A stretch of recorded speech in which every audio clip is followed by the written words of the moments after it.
Hey guys, welcome back to the podcast. I'm Amanda, I'm Laura. And I'm Kendra. and today Kendra's going to introduce our topic. Okay. Today we are talking from our favorite book, Brené Brown's Atlas of the Heart. We are unpacking how paradox, irony, sarcasm, and cognitive dissonance affect both our patients and ourselves. So we're going to define each one of these, see how they're a little bit interrelated but distinctly different, and why understanding these complex emotional dynamics is critical for physicians and how we interact with each other as colleagues, but also with our patients. We're going to start with cognitive dissonance in medicine. And just as a reminder, cognitive dissonance is that mental discomfort that we're experiencing when we are holding two conflicting beliefs at the same time. And you're like, how does this even happen? Just notice it actually happens more often than you might think. So one example would be the story of this evangelist from the 1950s that predicted doomsday and that their followers would be rescued. And it didn't happen according to their prophecy, but the most invested members of this cult or organization actually doubled down and became even more invested, stating that it was going to happen.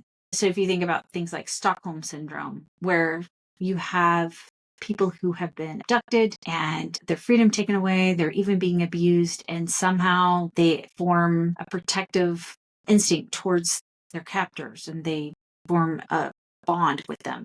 So it happens in relationships all the time, abuse relationships all the time, where it's very common for people who are in abusive relationships to be protective of their abuser. So definitely common thing that can happen. It can range from minor pangs of discomfort to deep anguish. And oftentimes attempts are made to reduce the dissonance by making sense out of contradictory ideas. So you can have a situation where you're recommending lifestyle changes to a patient that you have not made those lifestyle changes for yourself. So an example would be if you're out on cardiology rounds as a trainee and your attending goes out to smoke in between patients. This is probably less common now, but it certainly was common when we were doing our training, things like that. So Dr. Brown in Atlas of the Heart discusses how recognizing and naming these feelings can reduce their power. So we can embrace self-awareness. What are the motivating factors that may cause these behaviors? Be curious, not judging our feelings or thoughts or our actions. Just be curious about why we might be saying or doing things that we do. Seek alignment between our personal values and professional recommendations. This is super important to help us as we're trying to deal with and avoid burnout, to know what our values are, what is really important, what feels truest to the best version of ourselves, who we want to be, who we are at our core. What are those values and how can we align our lives, our words and actions, our thoughts, and our professional recommendations with those same values? So, if we find that we are not doing things that we're recommending for our own patients, let's look into how we can start developing those habits, even just a tiny, tiny bit at a time, even just beginning by thinking about, I'm going to develop this habit of exercise, or I'm going to work on my sleep, or I am going to start drinking one more cup of water a day. Whatever it is, we will feel better if we start to live in integrity and align our values with what we say and do. Fostering a non-judgmental space for patient discussions will also help with cognitive dissonance. I remember when I was a resident, very clearly I had this COPD patient who came in and, often the COPD patients will come in time and time again, same thing, still smoking. And I was super judgmental of this guy. I was like, why you're here. Like, why do you keep smoking? And wow, like looking back, is so cringy, like so naive of me. Number one, to be that judgmental. Number two, like how naive to think it's just that simple as just wanting to quit. It's not. It's very, very, very difficult to quit. So it's really important. And that guy was like, you don't, you know, you don't get to treat me like that. He actually did change my practice quite a bit and changed me for the better. So it's probably good that that happened. But anyway, it's cringy looking back on it. So don't recommend. Yeah. And I think that's another way to build trust because, for ER docs, we're always trying to hack that because we have like literally met these patients in 5 minutes and sometimes it's the worst day of their life. But I think just meeting patients where they're at by, fostering that non-judgmental space, man, that's a quick way to build trust right there in the 5 minutes we have while we're trying to like get them back from the Reaper. Right. So if I could go back, what I say to people now is, I know you know that smoking doesn't help this situation. And I know it's so hard to quit. And I don't even know if you want to quit. But if you do, I just want you to know that I'm happy to support you in any way that you need. And I'm going to take great care of you, even if you choose to continue smoking. And that just, it feels better to me and it feels better to the patients too. So resist choosing comfort over courage. Remember, our brains want to conserve energy, seek pleasure, and avoid pain. Our brains are always trying to choose comfort rather than having us do the right thing. If you are in a situation that requires you to do something different, that's live more in alignment with your values, even though it's going to be uncomfortable, just remember that growth happens in discomfort. Everything good and everything that you want is on the other side of discomfort. And so just notice when your brain is trying to get you to sit on the couch and watch Netflix or scroll and eat chips. It's trying to keep you out of growth. It's trying to keep you safe and alive, and growth feels challenging to it and scary. It's not ultimately what you want. Brain is designed to help us survive, not to thrive. So we have to override it sometimes. Adam Grant, who I love Adam Grant, he is an organizational psychologist at Wharton. He is brilliant. He says, intelligence is traditionally viewed as the ability to think and learn. Yet in a turbulent world, there's another set of cognitive skills that might matter more. The ability to rethink and unlearn. So notice the things that you have thought and learned that maybe are not serving you right now and in your future, and decide what you might need to rethink and unlearn. Yeah. For cognitive dissonance, I think that us knowing about this can help us be more compassionate when you see somebody digging in for beliefs that don't line up with reality. Doubling down when the person they admired isn't who they thought that they were. When their loved one isn't acting in their own. It's just to have compassion for people because the brain dislikes it so much. Yeah. That it turns out this person isn't as advertised, that sometimes is a lot easier to double down on that than to deconstruct what you've believed your whole life. That is uncomfortable, ungodly uncomfortable. And so I do think that that's an incredible quote that he says is like the ability to rethink and unlearn what you have been taught to never question before.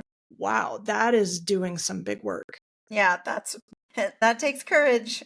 Oh, it's scary. The discomfort. Yeah. So had to do it a couple times in my life, and it was not fun. Yeah. Okay, so in this same vein, we're talking about paradox, and paradox is a situation involving contradictory yet interrelated elements that exist simultaneously. So the Greek origin of the word para is contrary to, and then dokein is opinion, so contrary to the opinion. The Latin term paradoxa means seemingly absurd but really true. So what does this look like in clinical practice? Well, balancing empathy with objectivity. So this could look like advocating for aggressive treatments while respecting the patient autonomy. This kind of came up recently at a case, poor lady was just getting some really aggressive chemo and radiation and just suffering. And patient needed to be admitted. Oncology was really wanting to get her back on track, get her on her schedule, but she is just really we just need to tank her up, like get her back to baseline. And so just really, being that person, the voice of the patient sometimes, advocating for what they have disclosed to you or for what you're seeing and kind of experiencing with them, and using that as a voice to, the admitting physician or the consultant for us that are in the ED.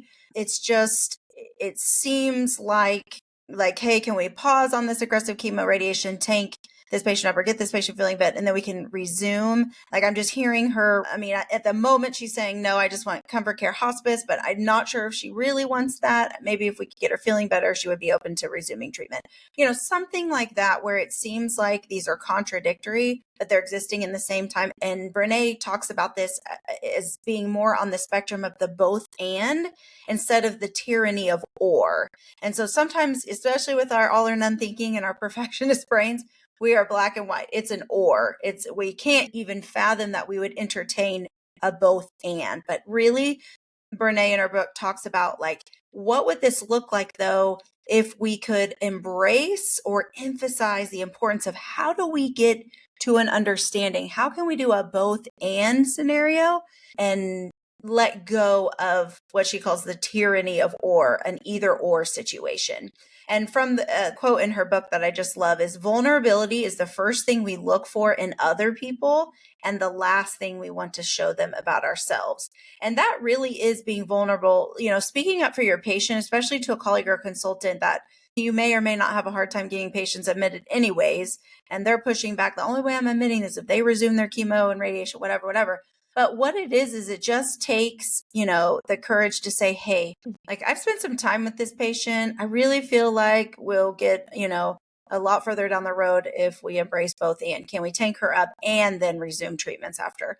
So just opening up your mind to considering, like, how can we come in understanding? How can we get in an agreement? How can we entertain what the patient wants? Because in essence, they do have the power to choose. They have their autonomy, but also getting, what is clinically important in the moment. Paradox really is an emotion. Atlas of the Heart, she talks about, these are all the different kind of emotions of feelings. Paradox really isn't an emotion, but it brings in emotion when we start to feel that tension. When we have two different sides pulling, they seem to be contrary, but is there a way that we can make it a both and? And so it does raise quite a few emotions and feelings in it, not in itself, but as a result of. And so one of the ways, the strategies that, we can incorporate, every day in clinical practice is just really cultivating an idea of comfort with ambiguity. So just saying, like, could we, or is there a possible way,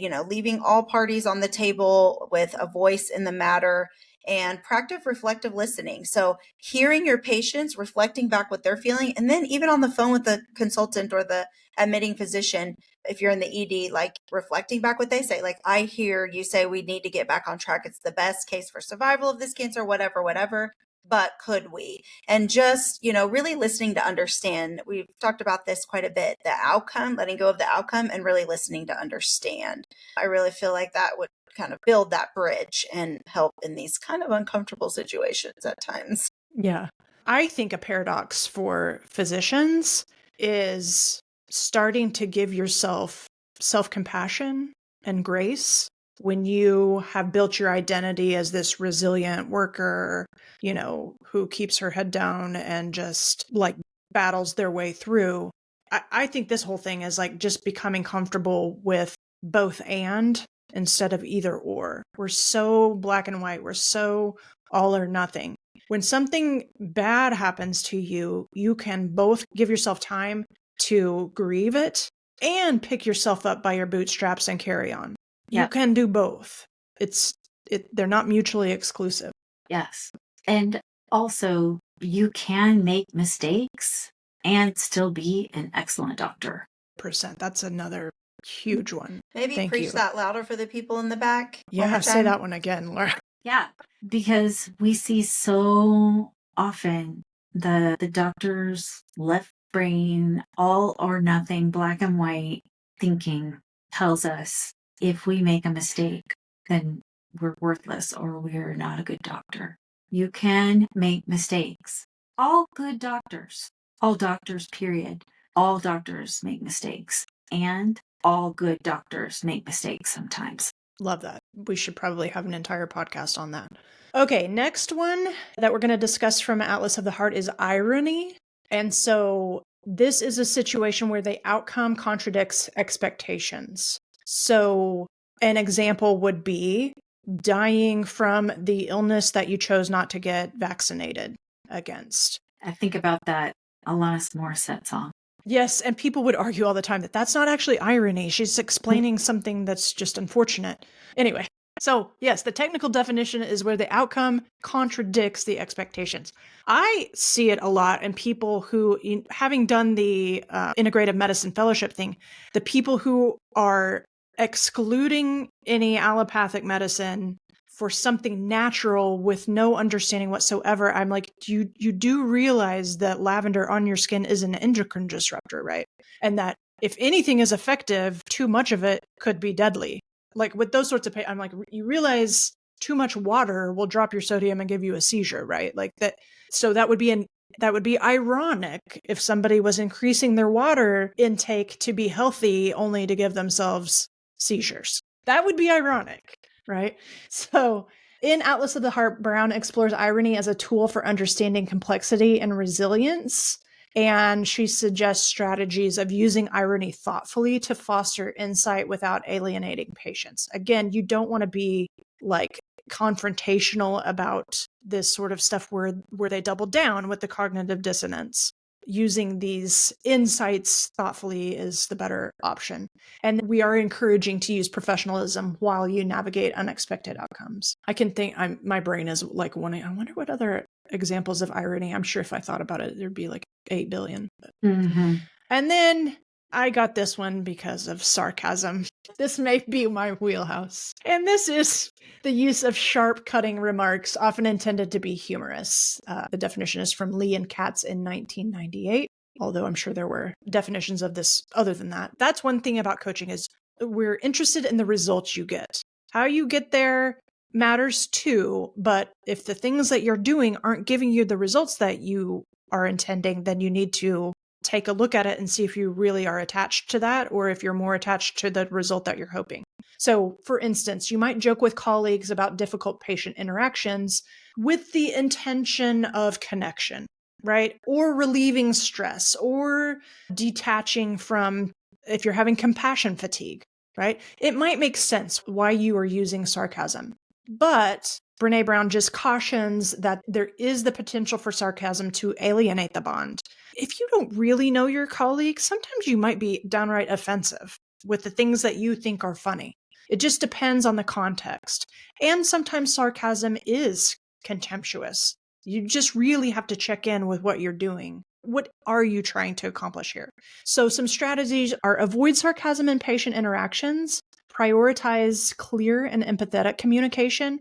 This actually came up for my son. He is a kind-hearted person and was joking around with someone that he didn't know that well. And that person was sensitive and thought he was coming from a place that he was shocked that it could have been misinterpreted because they should have just known that it was just a joke or whatever. Unless you have that connection and those emotional deposits in that bank account of like being able to trust and know where that person's coming from. Like that was a concept that I recently had to teach my kids is like, you don't have anything in that bank account. So they're not going to just know that you're coming from a good place rather than a bad place. And it's the same with our patients, especially if it's a first time encounter. Same thing with your colleagues, please. I'm so tired of some of my colleagues assuming I have the same political views that they do. Clearly, I have not engaged because they're saying things that I'm like, I absolutely do not agree whatsoever, but they just assume that I do. So I don't know what sort of vibe I'm giving off. But anyway, just sometimes it's good to read the room before you just go on with your sarcasm or whatever it is that you're doing. Use humor judiciously after you know that person well enough to go there, especially if you're trying to use it for camaraderie. You might be backfiring big time with your assumptions. Yeah. So basically with this discussion today, just pointing out that These are places we go when we are trying to connect, but they can actually make us disconnect, and just some awareness around when to use it, when to not, how to make sense of it all. Just notice, like next shift, next workday, when you are trying to connect with your patients, how are you connecting? You have some patients that love humor and love sarcasm, and that is an appropriate place.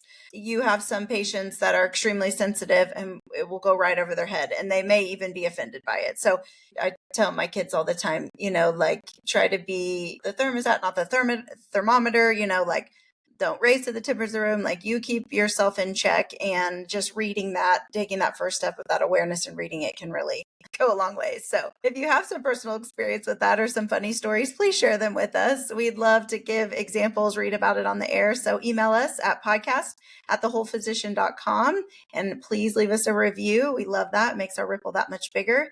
And one closing quote I love from Brené Brown in this book: when we have language to articulate what we're experiencing, we can begin to heal and connect. So let us know what you thought about this episode. And we do want to tell you about our new free video. It's called How to Crush Physician Burnout for Good Without Cutting Back Hours, Quitting Medicine, or Sucking It Up in Silence. So scroll down in the show notes and click the link today. Until next time, you are whole, you are a gift to medicine, and the work you do matters.